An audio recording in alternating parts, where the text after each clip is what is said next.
You campaigned on reducing legal immigration. I remember your speech in Phoenix in 2016 on reducing legal immigration. No, I campaigned on legal and illegal, but no, I've always said you have to come into the country legally, so not legal. What I campaigned on was people just flooding our border and stopping. And by the way, speaking of that, we have 170 miles, almost 170 miles of very powerful border wall up, and it's moving rapidly, very quickly, and it's having a tremendous impact, and it's making our job a lot easier. Plus, Mexico has 27,000 soldiers right now on our southern border that we share with them.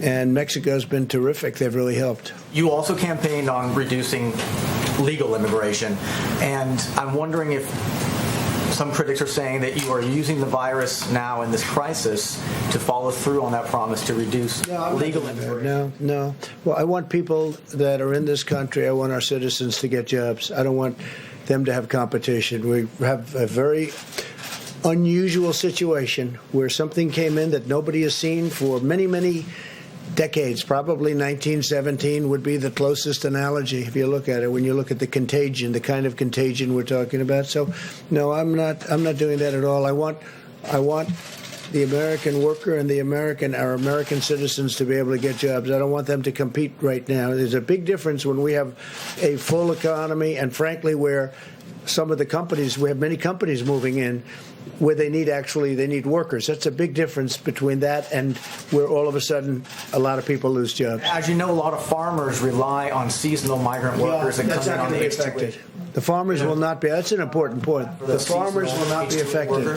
Yeah, that's a very important point. I mean, it's a great point, actually. I'm glad you brought it up. No, the farmers will not be affected. They've had cases where they stopped everybody from coming in, and all the farmers went out of business. They were literally out of business. You remember that, Brett? It was not so long ago. But it's easy. It's easier to stop everything cold than it is to plan it so that the farmers have the people that have been working on those farms for many years, and that's what we're doing. No, the farmers will not be affected by this at all. If anything, we're going to make it easier, and we're doing a process that will make it better for those workers to come in, to go to the farm where they've been for a long time. Now, for a question from a reporter who's out of the room, this is from the Washington Times, Tom Howell. Why hasn't the Ipsos USA Today poll just came out and found 80% of Americans are supportive of the immigration halt, the temporary freeze. Yes, I know that. Did that have any? Did public support have any effect on your decision making here? And are you surprised by those numbers? Yeah, it's a high number. I did not see that number. I heard there was a poll. I'm sure there'll be a lot of polls. No, look, I think the American people want to make sure that they have jobs for the American people, not for people that come in many cases illegally into our country. So we're doing that. I don't know what the numbers are, but I think just common sense tells you that's where we should be, and that's where the American people want to be. And we're going to build our country back. And I'm telling you, with all of the things that we're doing and infrastructure, which we desperately need, it's going to be an incredible thing taking place. I think it's going to be a renaissance. We're going to have something that will be, a lot of people are going to go to work building those roads and bridges and tunnels and highways and all of the other things we're going to be building. And broadband for the Middle West. I mean, the farmers haven't been treated fairly. Let's face it, the farmers have been treated terribly when it comes to the Internet, so we're going to take care of that. The enemy has inflicted a steep toll on the American workforce, as we all know. Millions of Americans sacrificed their jobs in order to battle the virus and save the lives of our fellow citizens.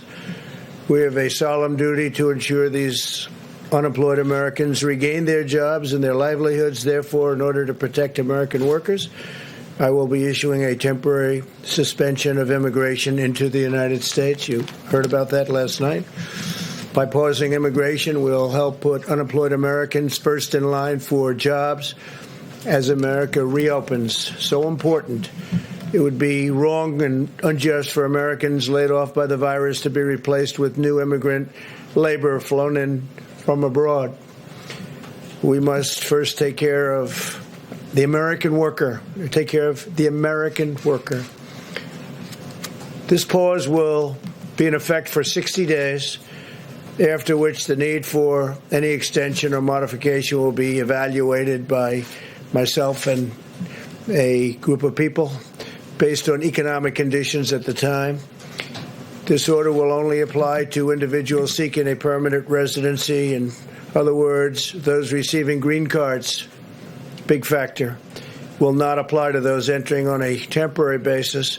As we move forward, we'll examine what additional immigration-related measures should be put in place to protect U.S. workers. We want to protect our U.S. workers, and I think as we move forward, we will become more and more protective of them. This pause on new immigration will also help to conserve vital medical resources for American citizens. A short break from new immigration, depending on the time we're talking about, will protect the solvency of our healthcare system and provide relief to jobless Americans.